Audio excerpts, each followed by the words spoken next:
"Rise, you have no place here." These 6 words, venomously uttered by a flight attendant before a full first-class cabin, sealed the fate of her career.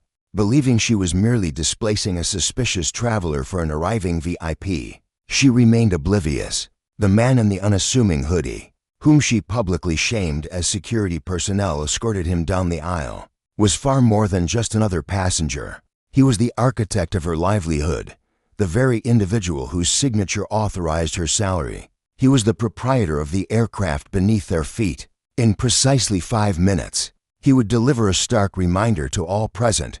While wealth may speak volumes, genuine authority often whispers its intentions just before it unleashes its full force. This narrative unfolds the downfall of Marcus Sterling and the flight crew whose careers crumbled due to a single act of superficial judgment. Within JFK International Airport, the atmosphere hung heavy, a blend of rich coffee aromas and the tangible tension of peak holiday journeys. Beyond Terminal 4, a relentless downpour lashed against the windows. Yet within the opulent confines of Airlix Airways' private lounge, a serene, almost unnerving tranquility prevailed, or so it was intended. Marcus Sterling occupied a secluded corner, deliberately distanced from the lavish buffet and the sparkling champagne bar. For any casual onlooker, Marcus presented no image of a man commanding a 9-figure financial empire. Instead, he appeared to be nothing more than an exhausted postgraduate scholar. His attire consisted of a well-worn charcoal gray hoodie, faded joggers, and scuffed athletic footwear. With headphones draped around his neck, he typed with intense focus on a tablet whose screen bore a visible crack. Marcus had endured an unbroken vigil of 36 hours. He had just finalized a contentious takeover of a silicon chip manufacturing giant in Taipei. Subsequently, he had flown directly to New York for a board meeting that extended an additional 4 hours. Beyond its scheduled duration, his sole desire now was to return to his London residence. The allure of caviar service or an extensive wine list held no appeal for him. His singular craving was to find slumber in Seat 1A, a specific berth he had personally reserved on his very own airline. Marcus was far more than a mere frequent traveler. Via his holding company, Sterling Horizon, he held the controlling stake in Airlix Airways. A mere 6 months prior, he had acquired 51% of the beleaguered airline, thereby rescuing it from the brink of financial ruin. The acquisition remained unannounced to the public. He favored operating discreetly, meticulously rectifying the company's internal decay before publicly associating himself with the brand. Final boarding call for Flight 88 to London Heathrow, the announcement echoed. A gentle chime emanated from the intercom. Marcus, rubbing his weary eyes, stowed his tablet into his worn leather messenger bag and rose to his feet. He proceeded towards the boarding gate, his steps deliberate and burdened by profound exhaustion. There, a youthful agent, Kevin, appearing barely beyond his high school years, processed Marcus's digital boarding pass. The scanner emitted a confirming green signal. "Have a safe flight, Mr. Sterling," Kevin uttered. A fleeting glance at the screen preceding his return to his mobile device. No flicker of recognition crossed his face. The name held no significance for the ground personnel. Marcus was merely an entry on a passenger manifest. He traversed the jet bridge, the crisp, cool air of the enclosed walkway brushing against his face. He boarded the aircraft, veering left into the first-class section. The cabin presented an immaculate appearance, suffused with gentle ambient illumination. The expansive beige leather seats exuded an inviting comfort. He located his designated spot, a window seat positioned on the port side. He unceremoniously deposited his bag into the overhead compartment, foregoing any attempt at neat arrangement, and sank heavily into the seat. He bypassed the customary pre-flight beverage service. Drawing his hood over his head, he secured his seat belt and finally closed his eyes. A profound sense of peace at last. Ethan was on the verge of succumbing to slumber when a strident, nasal voice abruptly cut through the silence of his noise-canceling headphones. "Excuse me, hello. Are you completely deaf?" Ethan's irritation simmered, a silent curse forming within him. He pulled back one ear cup of his headphones and peered open a single eye. There, standing in the aisle, was a man who appeared to be the very embodiment of corporate excess. a walking stereotype of avarice. He sported a finely striped suit, straining at the shoulders, an ostentatious gold timepiece the size of a hockey puck, and shoes that gleamed with an almost unnatural brilliance.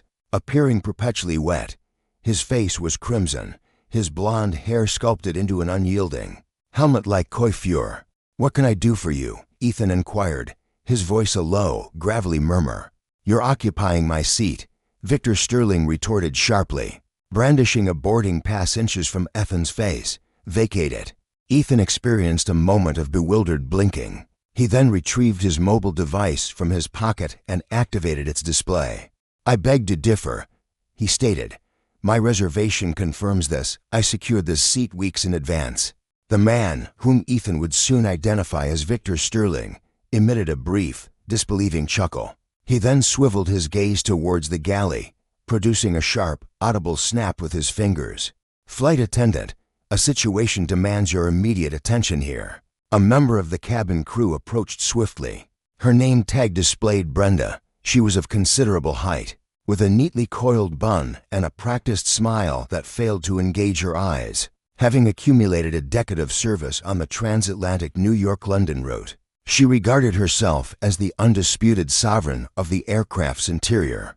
Her gaze immediately fell upon Victor Sterling's opulent attire, his extravagant timepiece, and the platinum medallion adorning his carry-on, before shifting to Ethan. Her eyes then assessed Ethan's casual hoodie, worn sneakers, and the fractured tablet resting on his lap. A swift, discernible assessment registered in her mind. "How may I assist you, Mr. Sterling?" Brenda inquired, her voice laced with saccharine deference as she spoke to the impeccably dressed passenger. "This person is occupying my designated seat," Victor declared, indicating Ethan as if he were an unsightly blemish on the pristine upholstery. "I explicitly reserved 1A. I am a top-tier loyalty member. I demand his immediate removal." Brenda then faced Ethan. The saccharine quality vanished from her tone, replaced by an icy inflection typically reserved for disobedient youngsters. "Sir, could I trouble you for your boarding verification, please?" Ethan let out a weary exhalation. He presented his mobile device. Brenda perused it visually, without the courtesy of employing her own scanning equipment. "My pass indicates 1A, Ethan stated with an unruffled demeanor. "There's an undeniable double booking discrepancy, but I arrived first and am already settled." Brenda's lips tightened into a thin line. She disapproved of Ethan's composure. He displayed no remorse, nor any eagerness to appease her. He was unsettlingly composed for a man attired like a casual fitness enthusiast in first class. "Sir, technical systems can experience intermittent malfunctions," Brenda declared. Her voice elevated marginally, ensuring her words carried to the surrounding passengers. "But Mr. Sterling, however, is among our most esteemed and loyal patrons, and frankly speaking," upon reviewing the manifest code, she feigned a quick check on her personal device. "Your ticket classification appears to be either an employee standby or a complimentary promotional upgrade. Is that correct?" This assertion was entirely false. Ethan's ticket, in fact, bore the designation owner priority, a classification so exceptionally uncommon that the majority of staff had never encountered it. Brenda, blinded by her own arrogance, had likely either misread the intricate code or erroneously presumed. "Op signified optional promotional. This is a full-fare ticket," Marcus Sterling stated, his patience visibly fraying. "I am not moving, Sarah Miller. I suggest you locate Mr. Vance an alternative seat. Perhaps 1B is unoccupied." A palpable hush fell over the cabin. It was unheard of for anyone to address Sarah Miller by her first name without the formal title. "Miss." Sarah Miller's face flushed a deep pink, a color that jarringly clashed with her scarf. Julian Vance leaned in, aggressively invading Marcus Sterling's personal space. "Listen to me, friend," Julian Vance hissed, his voice laced with menace. "I have a crucial merger to finalize in London. I absolutely require this seat to work effectively. You look like you're about to sleep off a massive hangover. Get your rear end up and return to economy class where you truly belong, before I have you forcibly ejected from this aircraft." Marcus Sterling's eyes flickered from Julian Vance to Sarah Miller. He clearly perceived their sneering contempt, their undisguised judgment. "If you move me," Marcus Sterling declared, his voice dropping a full octave, imbued with a chilling seriousness, "you will live to regret it." "That is an absolute promise." Sarah Miller's posture became rigid. "Is that a threat, sir?" she questioned sharply. "Because threatening an airline crew member is considered a federal offense." "That is not a threat," Marcus Sterling calmly corrected. "It is, rather, a business forecast." The tension permeating the first-class cabin was so incredibly brittle. It felt poised to snap at any moment. Other passengers began to surreptitiously peek over their headrests. A prominent, wealthy socialite in seat to be deliberately lowered her designer sunglasses, her eyes keenly observing the unfolding spectacle. Sarah Miller had already made her definitive decision. In her perception, the established social hierarchy was undeniably clear.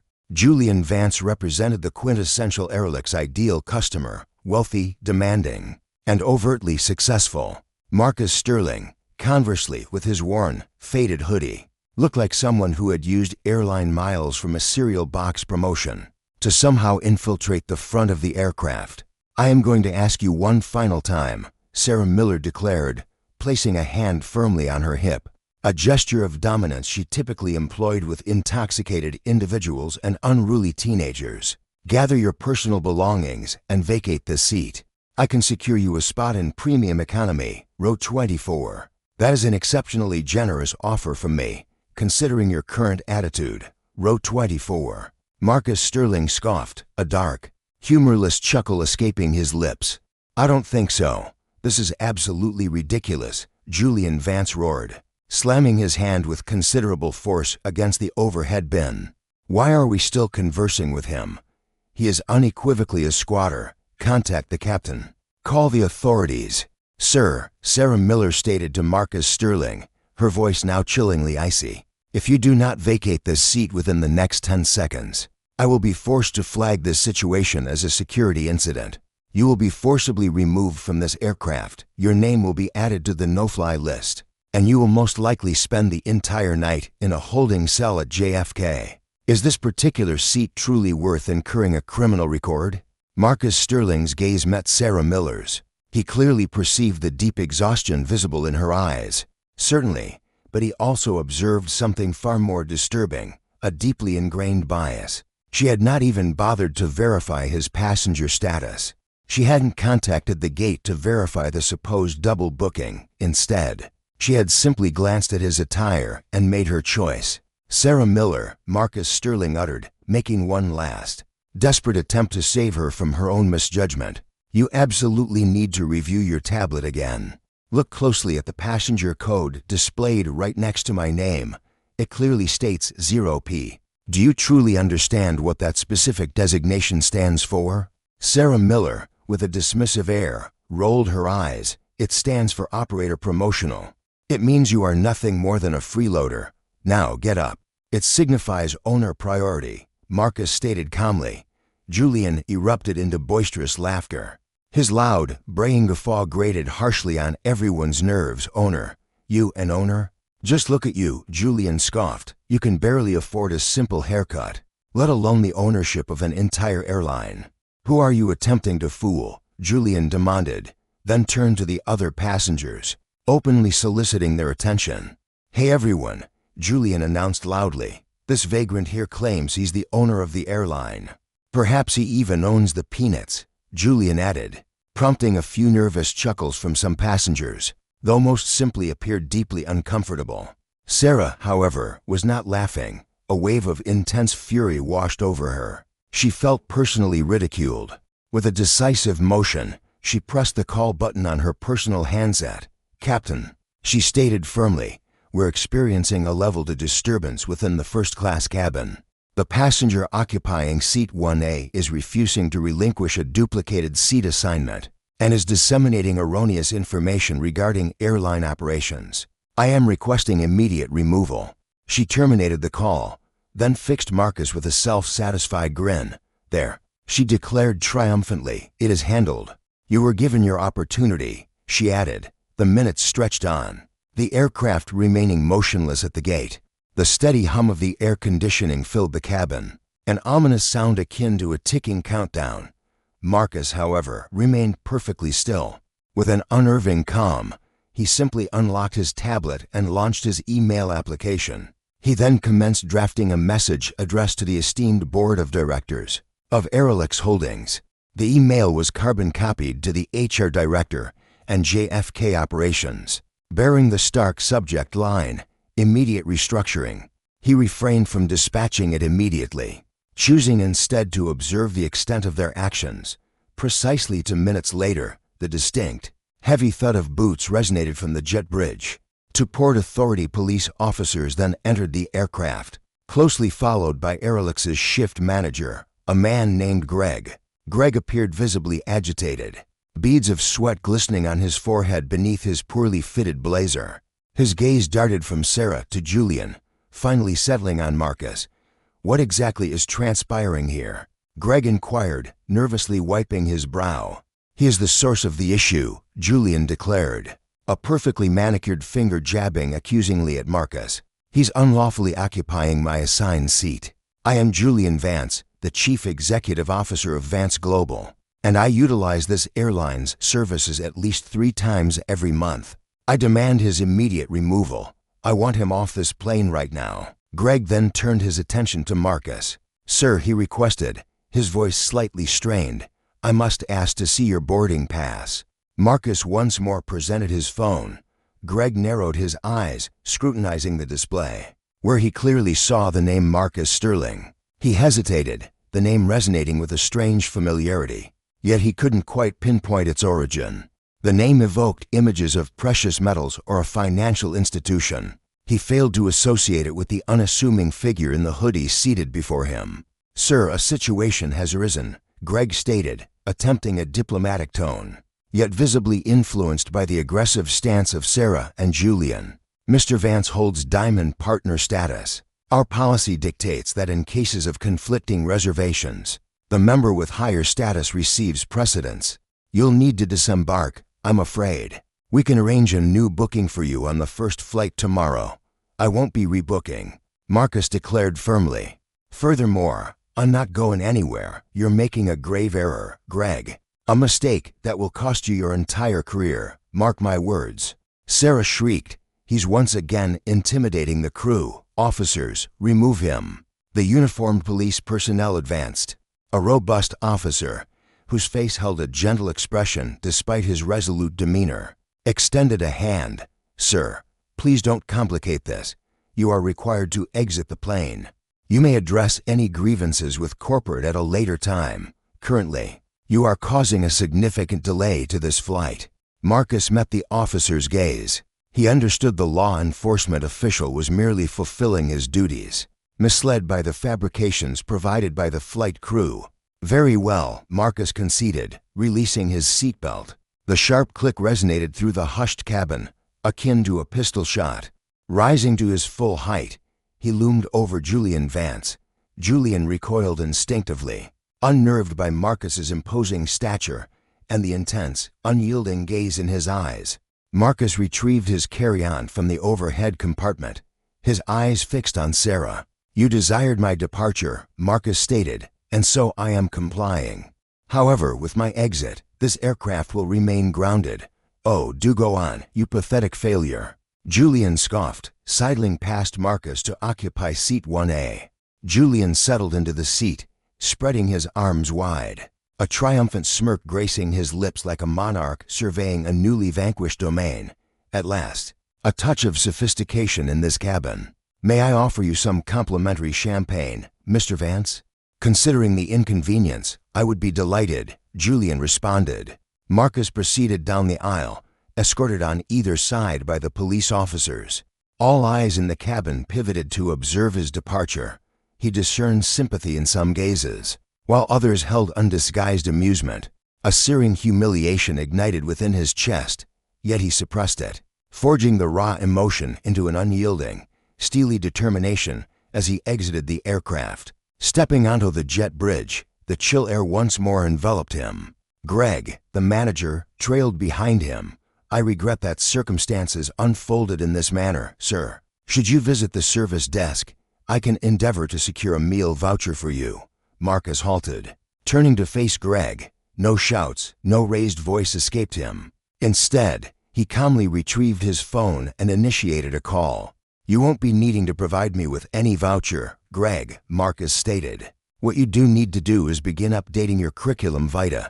"Pardon me," Greg stammered, blinking in confusion. Marcus raised the phone to his ear. "Elizabeth, it's Marcus. Yes, I'm currently at JFK. I require you to initiate Protocol Black without delay. Ground Flight 882, yes, immediately. And connect me with the Director of Human Resources for a conference call. I am activating the majority shareholder clause." Greg's complexion instantly blanched. The blood receded from his face with such speed it appeared to be an illusion. "Hold on," Greg stuttered, his voice barely a whisper. "Majority shareholder? Are you referring to Sterling Horizon?" Marcus slowly lowered his phone, fixing Greg with an unwavering stare. "I am Marcus Sterling. This airline belongs to me, and not a single flight will depart until I have thoroughly purged this operation." The hush on the jet bridge felt more oppressive than the relentless rain, lashing the aircraft's exterior. Alan, the shift supervisor, who had just moments prior regarded Victor Thorne with a blend of disdain and pity, now appeared utterly shattered, as if he'd ingested shards of glass. His complexion had drained from a fiery crimson to an ethereal, almost transparent pallor. "You're Victor Thorne," Alan breathed, his voice barely a whisper, fraught with a sudden tremor. "The financier. I am the proprietor," Victor clarified, his tone utterly devoid of warmth. He uttered no shout. Such an act was entirely unnecessary. An undeniable aura of absolute power emanated from him, and you, Alan, have just assisted your team in publicly shaming the very individual responsible for your livelihood. Alan's hands commenced an uncontrollable tremor. His gaze flickered towards the pair of law enforcement officers. The officers, perceiving the palpable change in the air, instinctively retreated. They served not Aerolix, but the Port Authority. Airline politics held no sway over them, yet they possessed an acute sense for wealth. Abruptly, the individual clad in the hooded garment exuded the unmistakable scent of immense riches. "Sir, I was unaware," Alan stuttered, beads of perspiration forming on his upper lip. The passenger list merely indicated Thorne. "We encounter numerous Thorns, and considering the hooded attire and the system malfunction." "It was no malfunction, Alan," Victor interrupted him sharply. "It was an assessment, an evaluation of your company's ethos, a scrutiny of your employees' prejudices, and you utterly failed." Victor returned the phone to his ear. "Sarah, are you still on the line? Excellent. Cancel the flight itinerary for Flight 882 immediately. Instruct the control tower to withdraw its departure slot. That aircraft remains grounded until I give the explicit command. Furthermore, connect me with the legal department. I expect the termination agreements for the entire gate personnel to be prepared before I re-emerge from this walkway." "Understood, Mr. Thorne." Sarah's voice resonated, sharp and highly competent. "I am now connecting the JFK station director. He is currently rushing towards Gate 14 at this very moment." Within the confines of the aircraft, the atmosphere presented a stark contrast. Arthur Finch was already savoring his second flute of champagne. Reclining in seat 1A, still retaining the warmth from Victor's recent presence, he felt an overwhelming sense of dominion. He then addressed the woman in 1B, a seasoned architect named Eleanor, who had observed the preceding incident with silent disdain. "Can you fathom the sheer audacity of certain individuals?" Arthur chuckled, idly swirling the amber fluid within his goblet. "That fellow appeared as though he'd emerged from a refused bin, attempting to occupy a first-class seat, likely a lottery recipient who squandered everything on a single wager. One must uphold rigorous standards, wouldn't you agree?" Eleanor offered no smile. Despite possessing a valid ticket, he was denied entry. Marcus delivered a knowing wink, a gesture that sent a shiver of revulsion down Elena's spine. Victors seize their desires. The vanquished are removed by law enforcement. That is the inherent order. Chloe, the cabin attendant, glided past, radiating triumph. A profound sense of vindication enveloped her. Having upheld the sanctity of her cabin and satisfied a top-tier diamond member, she anticipated an imminent commendation. "Another glass of bubbly, Mr. Thorne," she purred. "Don't let it cease flowing." "Chloe, you are truly exceptional." Marcus flashed a broad grin. Precisely as Chloe angled the bottle, a deep, resonant thud reverberated throughout the cabin. It was the auxiliary power unit, winding down its operations. Abruptly, the overhead illumination wavered and then extinguished. The gentle background melodies ceased, and the air circulation vents fell silent. The aircraft plummeted into an abrupt, unsettling quiet, lit solely by the dim, gray daylight. It seeped through the rain-streaked windows. What in the world was transpiring? Marcus jolted upright, a droplet of champagne splashing onto his necktie. A catastrophic power failure. A wave of bewildered whispers spread across the cabin. Passengers in the economy section started rising, stretching their necks to peer around. Distinguished passengers, the pilot's voice, raspy and bewildered, broke through the intercom. "This is Captain Miller. It appears we are encountering an unforeseen administrative directive from air traffic control. We have received instructions to shut down our engines and stay put at the gate. Kindly stay in your seats as we work to ascertain the situation." An administrative hold. Marcus let out a derisive snort. "Is this some low-cost carrier? I am scheduled for a crucial meeting in London in less than 7 hours." He forcefully pressed his service button. Chloe rushed to his side, appearing visibly agitated. "What exactly is transpiring?" Marcus pressed. "I am unsure, sir." Chloe replied, her voice betraying a slight tremor. "The flight deck reports the directive originated from corporate headquarters. It's designated a code black halt. I've never encountered such a classification previously." Beyond the jet bridge, the terminal door burst open. A man in a crisp navy suit sprinted down the walkway, gasping for air. It was Station Director Henderson of Aerolux at JFK. He completely disregarded Greg, and even the officers present. He sprinted directly to Marcus Sterling, halting abruptly and bowing his head slightly while gasping for air. "Mr. Sterling." Henderson stammered, "My deepest apologies. I was tied up in a meeting. I had no idea you were scheduled to travel today." "Had I been informed," Marcus stated, his voice low yet piercingly sharp, "you would have undoubtedly received the red carpet treatment. And that, Henderson, is precisely the issue. You revere the executives as deities while dismissing everyone else as mere refuse. Your personnel just subjected me to profiling, publicly shamed me, and forcibly removed me from my own plane." Henderson's face drained of color. He glanced at Greg, who was now fixated on his footwear. "Who is responsible for this?" Henderson seethed at Greg. "Sarah and I, sir," Greg mumbled. Greg barely whispered. Marcus raised a hand, cutting him off. "Enough. I'm not interested in apologies. I demand justice, and I intend to impart a lesson this airline will never, ever forget." Marcus's gaze fixed on the aircraft's sealed door. Through the tiny porthole, he observed Sarah bustling within the galley. "Henderson," Marcus commanded, "open that door." "Sir, open the door. I am rayboarding, but not as a mere passenger." "What exactly do you intend to do?" Henderson inquired, his eyes wide with apprehension. "I'm going to make my presence known," Marcus declared, "and then I'm going to put my house in order." Inside Flight 882's cabin, the heat was becoming unbearable. With the engines idle, air circulation had ceased, and the collective body warmth of 300 travelers was steadily elevating the temperature. Tension mounted alongside it. Infants wailed in economy class. Business professionals frantically tapped on their phones, discovering their signals were dead. Julian Vance was absolutely incensed. He had unfastened his collar and was vigorously fanning himself with the laminated safety information card. "This is sheer incompetence," he bellowed, seemingly at no one. "I will initiate legal action against this airline. Sarah, summon the captain immediately." Sarah, in the galley, was desperately attempting to contact the gate.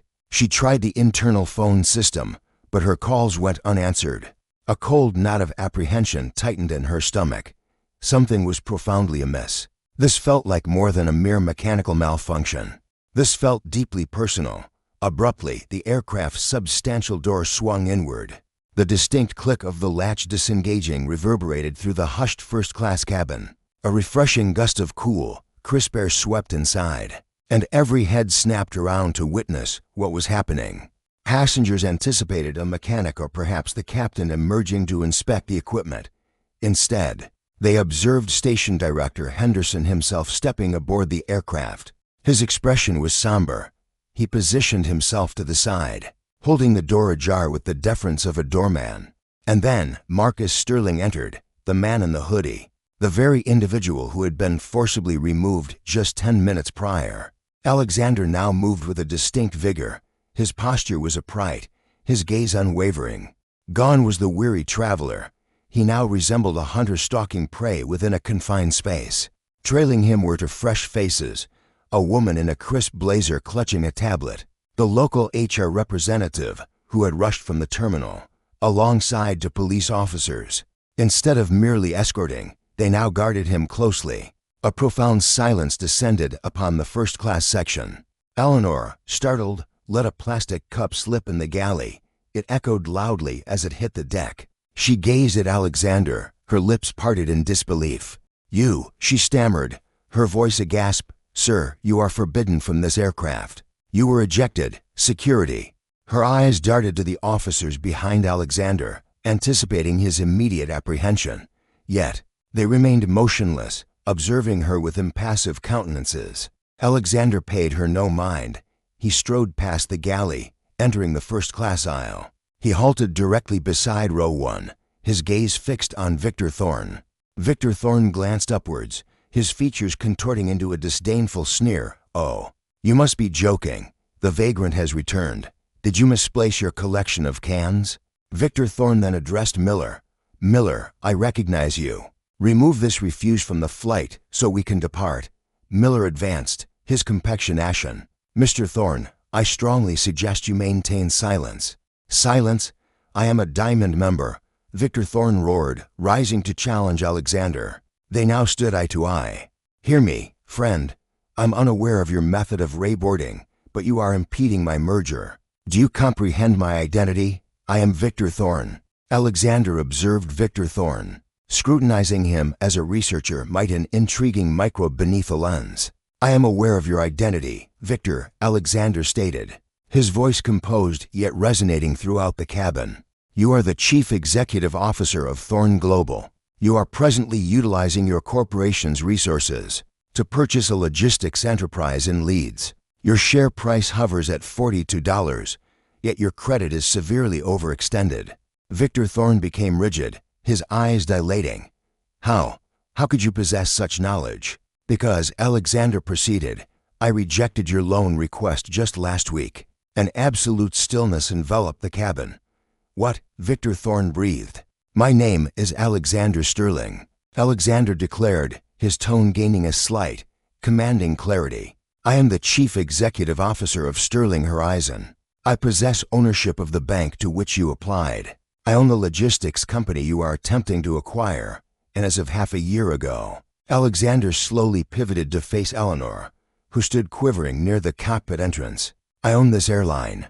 The disclosure struck the space with the force of a tangible shockwave. Eleanor's hands flew to her mouth, her face instantly devoid of color, appearing on the verge of collapse. Passengers gasped audibly. Clara, the woman in 1B, stared with wide eyes. Victor Thorne dropped heavily, slumping into his seat as though his limbs had given way. You are the proprietor of Airlix." "Indeed," Alexander affirmed. "I acquired it to rescue it, to rectify its culture, to elevate it to supremacy." He surveyed the cabin, meeting the gazes of the occupants. "I travel incognito to observe how my staff interact with individuals. When they believe no one is observing, when they perceive passengers as helpless." He redirected his attention to Eleanor. She was shaking her head, tears brimming in her eyes. "No, I did not, sir. Alara's words caught in her throat. Victor strode purposefully to the flight attendant's console. Seizing the PA handset, a decisive click echoed as he activated it. Victor's commanding voice resonated throughout the aircraft, piercing every corner. Even the furthest economy rose. "Good evening, everyone. This is Victor Thorne addressing you. I am the proprietor of Skyward Air. My sincerest apologies for the current delay and the power outage. We've been dealing with an internal staffing matter." He paused, the tension palpable. "I was just forcibly removed from this very flight, because a member of the cabin crew and a supervisor concluded that a black man, simply dressed in a hoodie, could not possibly be entitled to a first-class seat, specifically 1A. They passed judgment on me based solely on my attire, and more egregiously, on the color of my skin. They elevated a man in an ill-fitting, inexpensive suit above the dignity of another human being. A wave of indignant murmurs and stunned gasps swept through the rear cabin. Passengers were now rising from their seats, their attention riveted. "I firmly believe in holding individuals responsible for their actions," Victor declared, his voice unwavering. "Therefore, we shall be implementing immediate changes." He deliberately placed the handset back, then pivoted sharply to face Alara. "Alara Vance," Victor pronounced, his tone cutting. "You have dedicated a decade of your career to this airline. During that tenure, you accumulated no less than 3 formal complaints regarding your discourteous behavior. These were conveniently overlooked by management, solely because you consistently met your sales quotas." Alara was now openly weeping. "Please, Mr. Thorne," she pleaded desperately. "I have a mortgage to pay. I didn't realize it was you." "And that," Victor retorted, his voice sharp, "is precisely the crux of the matter, Alara." Victor's voice snapped like a whip, causing a collective jolt through the cabin. "Had I been adorned in a suit, you would have eagerly offered me champagne. Had my skin been white, you would have meticulously verified the passenger manifest not once, but twice. You subjected me to such contempt because you mistakenly perceived me as vulnerable. You do not serve the patrons, you merely serve your own inflated ego." Victor then motioned towards the HR representative, who held a tablet. "Present her with the termination notice." The HR representative advanced, extending a digital pad towards Alara. "Miss Vance, your employment is hereby terminated, effective immediately. This action is taken due to your egregious violation of the company's code of ethics, discriminatory conduct, and gross negligence. Kindly collect your personal belongings and disembark from this aircraft." "You can't do this," Alara shrieked, her eyes darting desperately for any sign of support. She glanced at Adrian. She looked at Donovan. Not a single person stirred. "It is done," Victor stated icily. "Remove yourself from my aircraft." Alara remained frozen for a moment, utterly paralyzed by the abrupt collapse of her existence. Before erupting into uncontrollable sobs, she snatched her purse from the galley and fled down the aisle, past the unblinking gazes of the passengers and out the exit.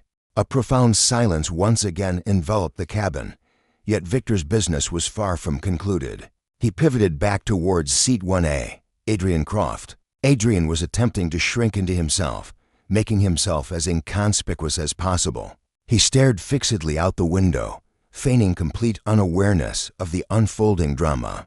"Mr. Croft," Victor's voice cut through the quiet. Adrian flinched visibly. He turned with agonizing slowness. "Look, Thorne, Victor, Mr. Thorne, I believe we started on the wrong foot. It was merely a misunderstanding, the pressures of travel, you understand? I'm a significant patron of your enterprises. You labeled me a bum," Victor stated flatly. "You disrespectfully snapped your fingers at my staff. You deliberately humiliated me to inflate your own sense of importance." "I was just jesting," Adrian stammered, a forced, sickly smile stretched across his face. "I failed to see the humor," Victor replied, his gaze then shifting to Donovan. "Henderson, an update on Vance's ticket, please." Henderson cleared his throat. "He holds a flexible first-class fare, sir. Process a full refund," Marcus commanded. "What?"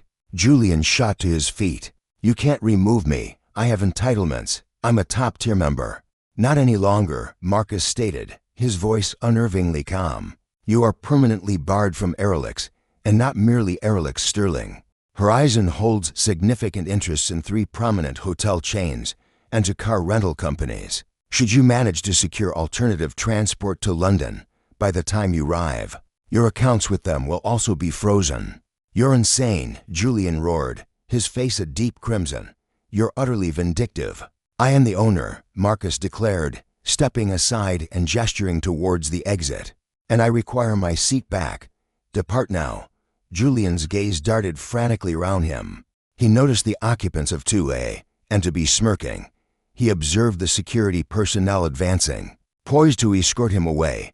precisely as he had insisted they do to Marcus.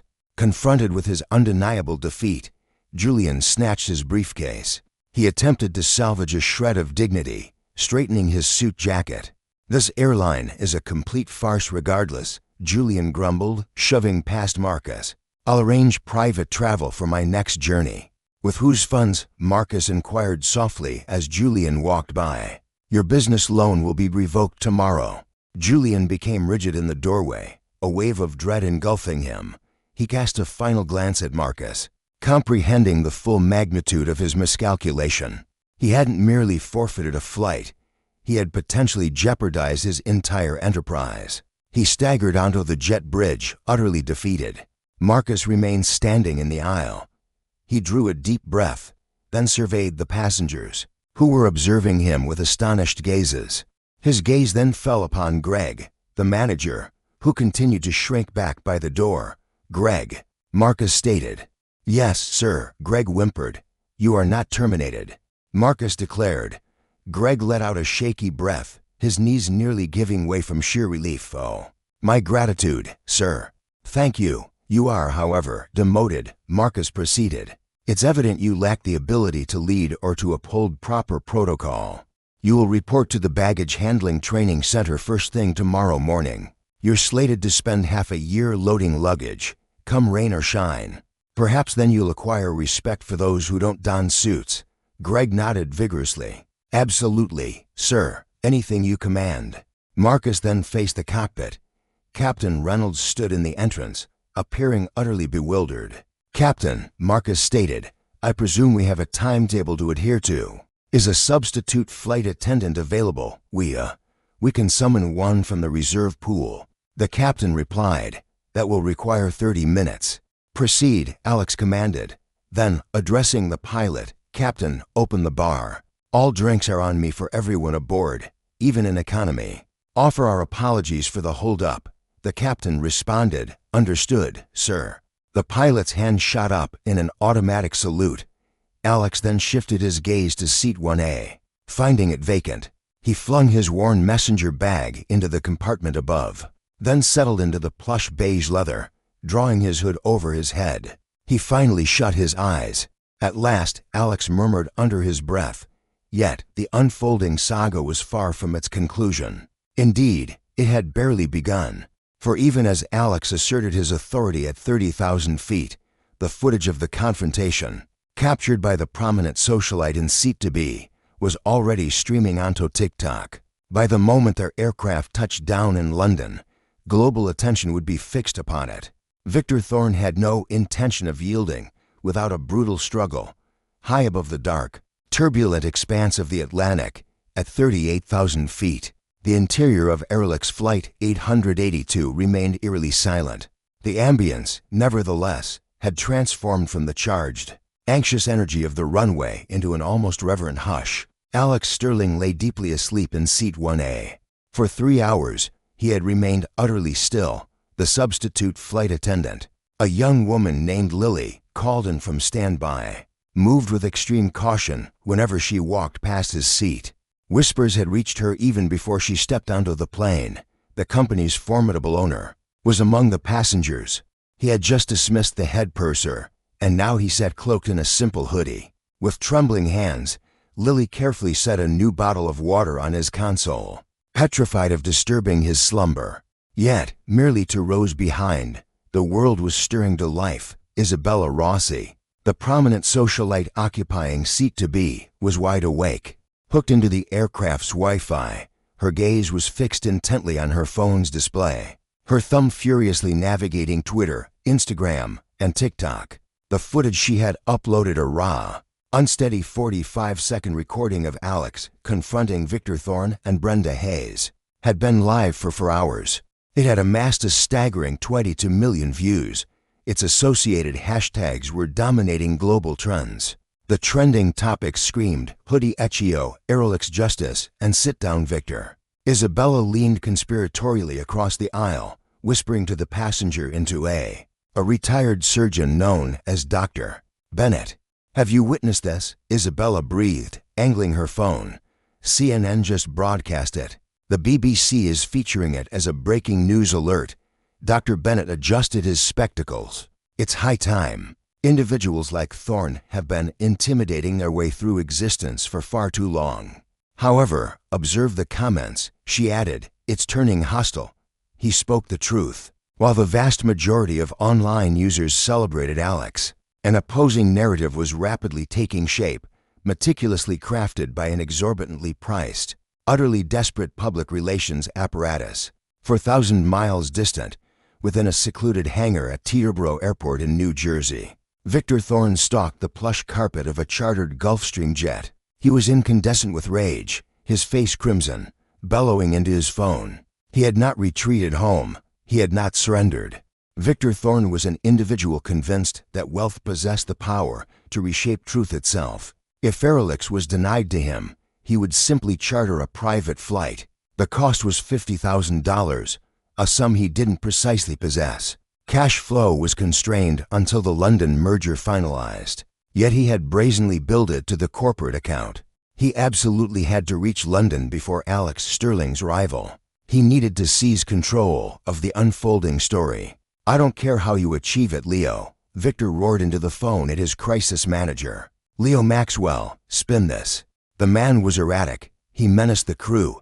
He commandeered the aircraft, used the term hijack. Victor, Leo's voice, weary and strained, crackled through the speaker. The footage is quite unambiguous. He appears composed. You, however, appear, well, you appear to be a privileged fool. I compensate you to resolve issues, not to criticize my conduct. Victor slammed his fist onto the jet's polished mahogany table. Unleash the dossier on Sterling, the one we unearthed during the banking negotiations. His period of absence for mental well-being 3 years prior, following his wife's passing, must be twisted into a full-blown breakdown. Declare him psychologically unstable to lead a major aviation corporation. Allege he jeopardized the lives of travelers by deliberately disregarding critical safety measures. A tense silence hung in the air. That's a truly vile tactic, Julian. Exploiting the tragedy of his wife's demise crosses a line, even by our standards. This is an all-out war, Ray, Julian seethed. He vowed to sever my financial lifeline. Should that crucial financing be withdrawn, Vance Global faces utter ruin by Tuesday. I require his company's share price to utterly collapse. I need Airlix's executive board to descend into chaos and oust him from power. Before his aircraft even touches down, execute it. Disseminate this information to the sensational press immediately. Julian slammed down the receiver and gulped down a measure of scotch. He gazed intently through the window as his private jet commenced its slow roll. He would reach the heart of London a mere 60 minutes ahead of Flight 882. That was the precise window of opportunity he required. By the time Marcus emerged from customs clearance, he would be stepping directly into a relentless barrage of media attention. Meanwhile, aboard Flight 882, Marcus stirred from his slumber. He massaged his weary face, the profound weariness still clinging to his very being. He activated the control to lift his window blind. A brilliant cascade of sunlight inundated the cabin. A mere 2-hour journey remained until London. He retrieved his digital tablet and established a connection to the aircraft's internal network. His digital inbox was overflowing, a staggering 400 unread messages. Subject, press inquiries, immediate attention required. Subject, share value, unprecedented spike. Subject, urgent board meeting, mandate issued. Marcus let out a heavy sigh, then launched the news application. The Daily Mail's blazing headline caused his jaw to clench in fury. Deranged monarch of the airways, Airlix owner Marcus Sterling, alleged to have suffered a severe manic episode at JFK. Unnamed sources assert he gravely jeopardized flight safety. He tapped on the digital article. Its content was utterly venomous.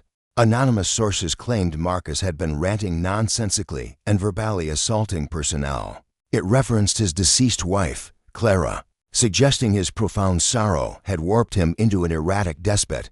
A chilling, incandescent fury ignited within Marcus's gut. The calculated assault on his reputation was anticipated.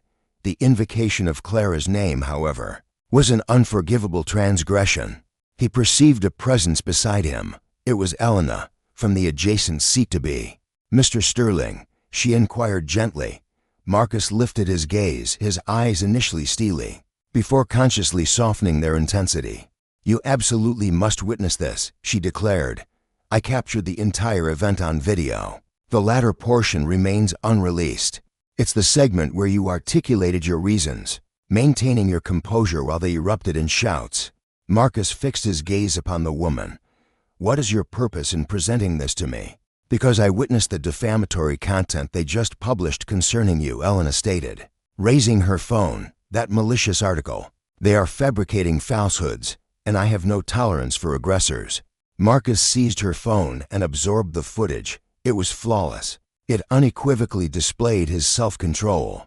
The recording exposed Julian's incoherent taunts. It laid bare Sarah's contemptuous prejudice. It served as irrefutable evidence of his unwavering composure. "Could you transmit this to me?" Marcus inquired. "I can achieve something far more impactful," Elena declared, a mischievous spark igniting in her gaze. "I command an audience of 500,000 followers on Instagram. I can initiate a live broadcast this very instant. Our Wi-Fi connection remains active. You can present your narrative before our aircraft even touches down. We can utterly dismantle Julian's position." Marcus's gaze shifted from the tablet to Elena. He grasped at the antiquated corporate strategies. Silence, legal counsel, and formal press releases were woefully inadequate for the swift pace of the digital era. Julian had resorted to underhanded tactics. "It is time to retaliate with full force. Proceed," Marcus declared. "Let us conduct this interview right here, in seat 1A, Elena radiated. She positioned her phone on the tray table, initiating the live broadcast in 3, 2, 1. "Greetings, everyone," Elena murmured into the camera. "I am presently aboard Flight 882, soaring somewhere above the emerald expanse of Ireland. You've undoubtedly encountered the footage of the Hoodie CEO. Indeed, I am seated beside him, and he is prepared to address the swirling conjectures." She pivoted the camera towards Marcus. Marcus offered no smile. His gaze pierced directly into the lens. He did not project an image of instability. Instead, he exuded the aura of a monarch in banishment. "My designation is Marcus Sterling," he commenced, his voice resonating with depth and unwavering resolve. "I am not succumbing to a collapse. I am forging a profound revelation. For countless years, the corporate realm has erroneously perceived benevolence as frailty, and quietude as a lack of understanding. Today, I have established an unyielding boundary. Julian Vance presumes he can wield his wealth to distort the truth. He believes he can exploit the cherished memory of my departed wife to undermine my credibility." Marcus inclined closer to the device. "Julian, I am aware of your viewership. You are likely aboard a private jet at this very moment, endeavoring to reach London before me. You may believe you can manipulate this narrative, but you have overlooked a critical detail: the vital loan required to salvage your enterprise.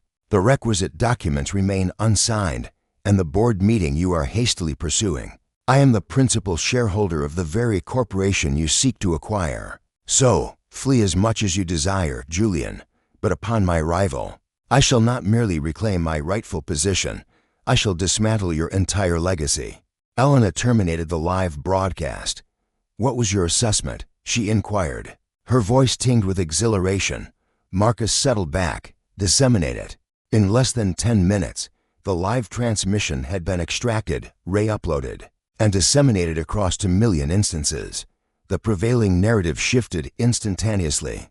The headline, "The Mad King Vanished, Supplanted by the Lion Speaks," aboard his private jet, plummeting towards Luton Airport, Victor Thorne, in a fit of rage, hurled his iPad across the cabin, its screen exploding against the bulkhead. As Flight 882 made its landing at London Heathrow Terminal 5, pandemonium erupted. The live broadcast originating from Seat 1A had achieved its devastating objective. A ravenous throng of reporters and paparazzi clamored against the glass, desperate for a sight of the hooded figure. CEO Silas Blackwood, however, paid them no mind. Escorted by his formidable security detail, he bypassed the VIP lounge entirely, slipping seamlessly into a sleek black Range Rover awaiting him on the tarmac. "Destination, sir?" the driver inquired. "The Shard," Silas commanded, his gaze locked onto the somber London skyline. "Expedite. Victor awaits." Half an hour later, within the Shard's 34th floor boardroom, the air hung heavy and oppressive. Victor Thorne presided at the head of a gleaming glass conference table, his face glistening with perspiration. He was unleashing a torrent of fury upon the board members of Leeds Logistics. "Execute the agreement," Victor roared, his fist crashing onto the table. "My financial backing is unshakable. These internet whispers are nothing but malicious fabrications, sown by rivals. Should you fail to sign within the next 5 minutes, I shall withdraw this proposition entirely." Chairman Davies, the board's venerable leader, appeared visibly uncertain. "Victor," he began, "reports indicate your credit facility has been frozen. We cannot possibly sell to an insolvent entity." "I am not insolvent," Victor bellowed back. "I am Victor Thorne. This city belongs to me." Actually, a voice sliced through the tense silence, sharp as a blade. "You don't even possess ownership of the clothes on your back." The grand double doors swung inward with a dramatic flourish. Silas Blackwood strode into the room. His appearance remained unaltered. He still sported the unassuming charcoal hoodie and athletic footwear, a blatant defiance of the boardroom's stringent sartorial expectations. Nevertheless, his presence commanded more authority than any other individual present. "Silas," Victor gasped, recoiling until his back pressed against the panoramic window. You cannot possibly be here. This is an exclusive, private assembly." "It's a shareholder meeting," Silas calmly corrected, dropping a weighty file onto the table. "And given that my holding company secured 15% of Leeds this very morning, to thwart a hostile takeover, I am entitled to a place at this discussion." Victor's face drained of all color. You acquired shares?" "I accomplished far more than that," Silas stated, advancing deliberately towards him. "I also placed a call to the financial institution underwriting your acquisition. Sterling Horizon holds ownership of that bank. Victor, we have activated the morality clause within your agreement. Your financial lifeline has been severed, your credit utterly paralyzed. You stand utterly ruined." An oppressive silence descended upon the room. "You have utterly destroyed me," Julian choked out, his hands trembling uncontrollably. "For a mere seat. You annihilated my entire existence over a trivial seat." "Absolutely not," Marcus declared, his voice, a chilling steel, cut through the air. "I brought down your company because you utterly failed to remember that the very individuals you scorn are often the ones supporting your climb." Julian then erupted with a savage, animalistic scream.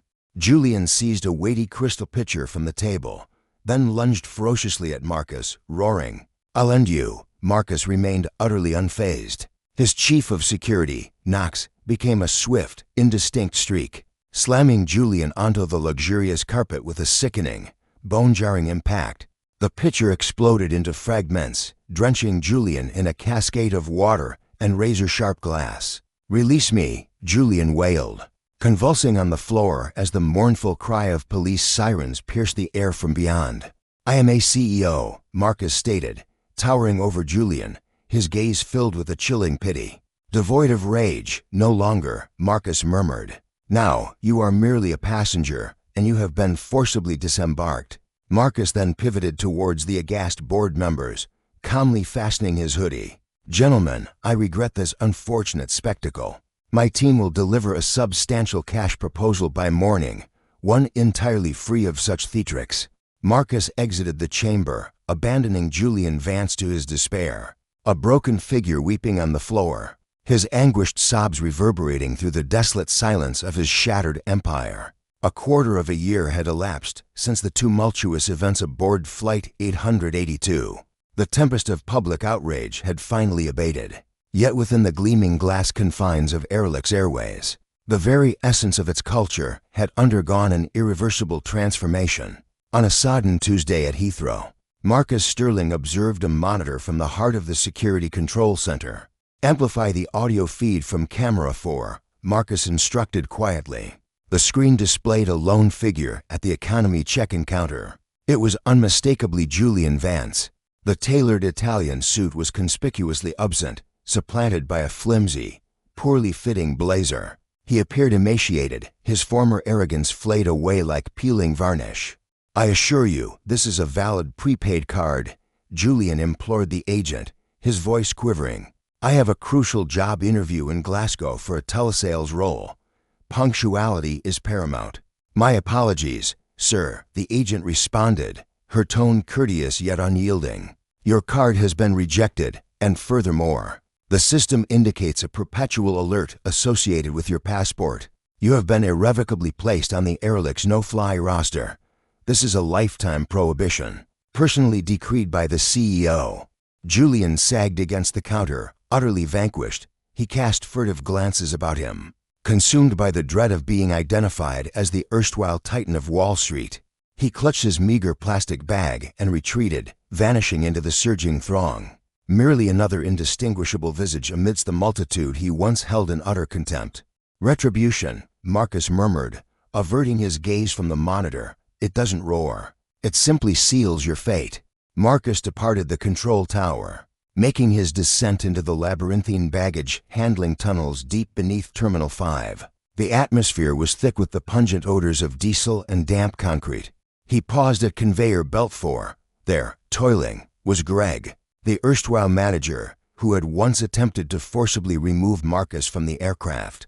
He was utterly soaked in perspiration, straining to hoist cumbersome suitcases onto the moving conveyor. No longer was he issuing commands. Instead, he was performing the arduous labor himself. "Your back, Greg. You're lifting with your back." Marcus's sharp warning cut through the industrial din. Greg instantly froze, then whirled, a heavy bag slipping from his grasp. "Mr. Sterling," he mumbled, instinctively reaching to wipe his grease-stained hand on his vest, but halted, a wave of shame washing over him. "What's the reality like down here?" Marcus's voice was stern. Greg confessed, his gaze falling to his raw, blistered hands. "It's brutal, sir, but I've gained crucial insight. The conveyor belt seizes up hourly, and the bags, they weigh far more than the manifest claims. I never truly grasped the burden I placed on my team until I bore it myself." A knowing smile spread across Marcus's face. "Precisely the revelation I anticipated." Marcus retrieved a tablet from his satchel. "I'm not dismissing you, Greg. I'm elevating you to head of ground operations." Greg's jaw slackened in disbelief. "Remember, you cannot effectively guide others if you believe yourself superior to them," Marcus stated, offering his hand. "Now you comprehend the true gravity of this labor. Go, rectify that belt." Greg clasped Marcus's hand firmly, his eyes glistening with emotion. "I swear, I will not disappoint you." Later that evening, Marcus stepped onto Flight 9001 bound for Tokyo. He strode along the jet bridge, his hood drawn up, headphones muffling the world. He entered the aircraft, veering left towards Seat 1A. A fresh-faced flight attendant stood sentinel. Her gaze took in the casual hoodie, then the worn sneakers. A warm smile graced her lips. "Welcome back, Mr. Sterling. May I offer you some water, or would you prefer immediate rest?" Marcus settled into the familiar beige leather seat, the very spot where his silent battle had begun. Lowering his hood, he gazed out the window as the mighty engines ignited with a thunderous roar. He had brought the haughty to their knees and uplifted those who had stumbled. The Titan had reclaimed his domain in the heavens. Thus concludes the saga of how a single individual, cloaked in a simple hoodie, humbled a colossal billion-dollar empire.